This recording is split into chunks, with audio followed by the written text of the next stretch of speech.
Hey, what is going on, ladies and gentlemen? My name is Rage, and we are back today with a quick preparation here for Age of X that's starting in actually just about a week now that we've had all these festivities, the anniversary concluding, but as well, more importantly, Professor X finally coming into the game in just a few days here. So I just wanted to give you guys a quick heads up on things to look for.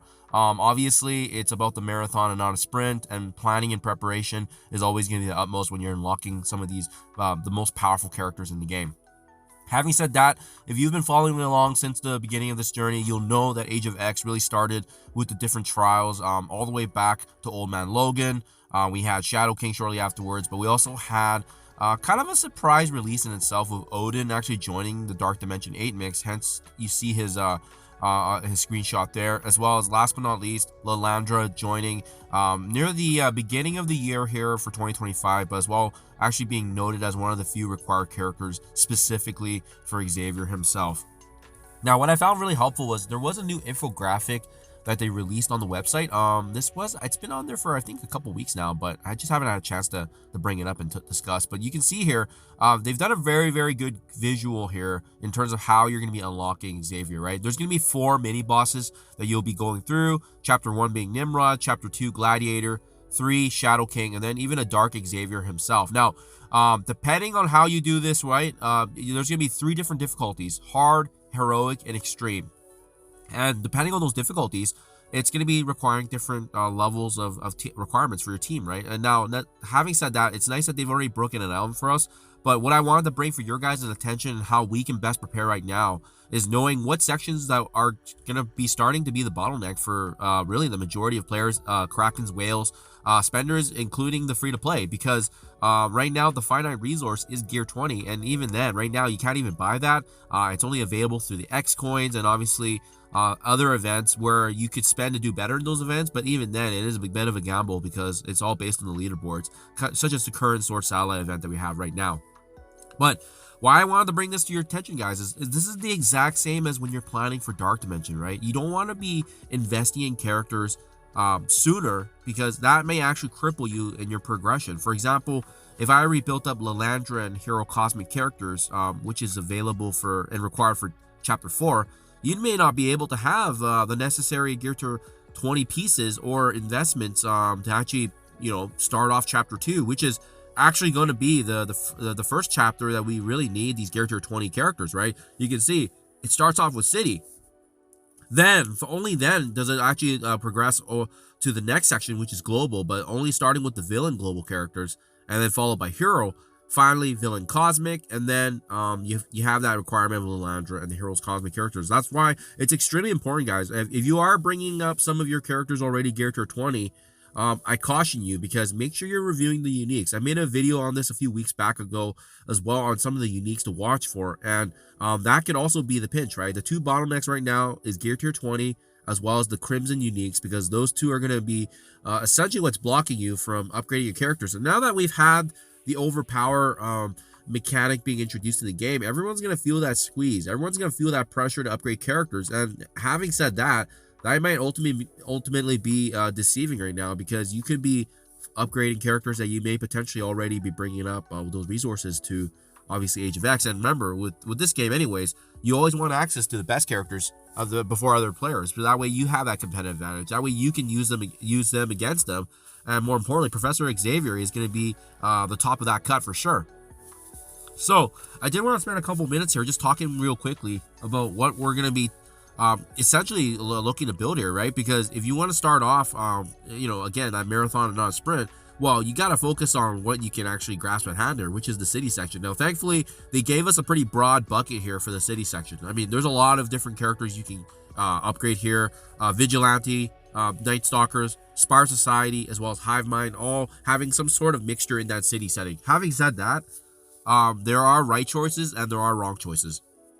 Now, that's not to say theory crafting is out the window, but it honestly makes the most sense right now to just wait and see. Let the spenders, let the content creators, let the envoys, show us with their playtesting and whatnot what's going to work. Because the biggest thing right now, that the biggest mistake that you can do for your account right now is upgrading a team or a character that we don't know yet if they're going to be working at. There might be a certain mechanic, there might be certain enemies that are designed to counter specific teams, and we just don't know that yet. Kind of like how we saw the chaotic storm raids getting released. Well, some nodes, as you can see, are clearly designed to counter certain meta teams, and as a result of that, your investments may actually be a washout. Building up certain teams may not actually be effective. Having said that, they did previously know for the city section that the game recommends Vigilante. Problem with that is all Vigilante characters are actually skill, and I think with the exception of Electra, I think she's actually considered Mystic as well. So that's a lot of skill gear, guys. That's why I wanted to bring this to your attention, because if you want to get started in the city section, that means right now our focus should be skill gear. There's also, does it make sense to actually mix up some traits so that way we're leveraging a couple of traits, that way it's not all in one bucket? Yeah, 100%. And some of the best the Mystic characters right now are actually the Night Stalkers, and it makes sense because I think that combination of Oath and Blade also makes sense as well. Sparta Society, all being that kind of skill dual trait, might give us an option here and there. Hive Mind, obviously all being bio, is kind of another constraint in itself. So in my opinion right now, Vigilante and Night Stalkers seem, keyword seem, right? There's no answers just yet, but they appear to be the best option, which means we should be focusing on skill and Mystic Gear Tier 20 pieces, which is what I have on screen here, right? That's all I've been buying in my X-Coin store. I've been really honed in on that, but that's kind of giving you guys a line of sight here. That's how we should be planning, so that way we can get started on the first section, which really is chapter 2 being the requirement for these city Gear Tier 20 characters. So hopefully that makes sense, guys. Hopefully that makes sense in terms of just planning and kind of that overview. I did want to touch on a couple more sections, so that way you guys have a little bit of more a line of sight in terms of what follows the first chapter, of course, here being the city. But next up is Villain Global, right? And we do actually have a few strong options, but another kind of consideration here. We have Cabal, and they're a really beautiful mixture here. They're bio, tech, mutant characters. So if you bring in all three members, I mean, you're getting really good breadth right there. Orcus, definitely the go-to meta right now, especially being required for raids. But having said that, they're all tech characters, so another consideration there. Should the focus be on tech right now then? And then last but not least, remember, there's some really strong Villain Global characters in the game. Apocalypse, Omega Reds, including the Phoenix Force variant. We got Ares, we have Undying characters. But again, each and every one of them, Apocalypse is mutant. I believe Ares is Mystic. The Omegas are mutant, as well as Undying being bio. So we do have to kind of manage a little bit there in terms of understanding what we want to do. But I do love the fact that Cabal is a mixture. But again, I can't be assessing based on their trait requirement. I have to assess based on what it's going to require for us to get through the finish line. Because remember, the way that these are set up, they're like similar to Scourges, where I don't think we can actually go in with another team. Similar to campaigns, where I think you can only bring in one team. It's one and done. There's no progress save. So that means you basically need a one-shot team. And I don't know what the answer of that is going to be. But that's why only time's going to tell. But based on what I'm seeing right now, guys, tech and mutant gear seem to be the focus on this next section. And then lastly, this is the where I want to end up, because I think this is going to be keeping us busy for months already, which is Hero Global. Hero Global right now, they recommended Liberty. Liberty thankfully does have a nice little breadth mixture there as well with skill, tech, and bio. Old Man Logan, obviously, I think he's going to be a staple. I think he's going to be a go-to for sure, and he's mutant, right?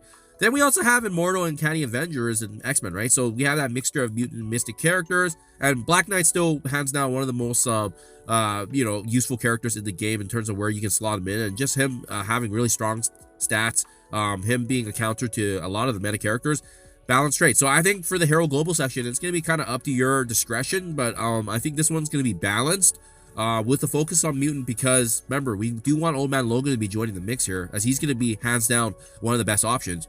Tech and mutant gear being focused for Villain Global, and lastly, like I said, skill and mystic is going to be the focus to start things off here with City. So hopefully this is helpful, guys. This is what I'm paying attention to. Hopefully this is able to give you a bit of insight in terms of how I'm planning, especially in the coming week when Xavier is going to be released, and we'll get some more information on how these nodes are, which teams are recommended, and that's why the best approach right now is wait and see, and take a look at what other folks are doing before you invest, because the biggest mistake right now is investing before you actually see how these nodes are. Hope this is helpful. Thank you for your time as always, Ed. I'll catch you guys in the next one.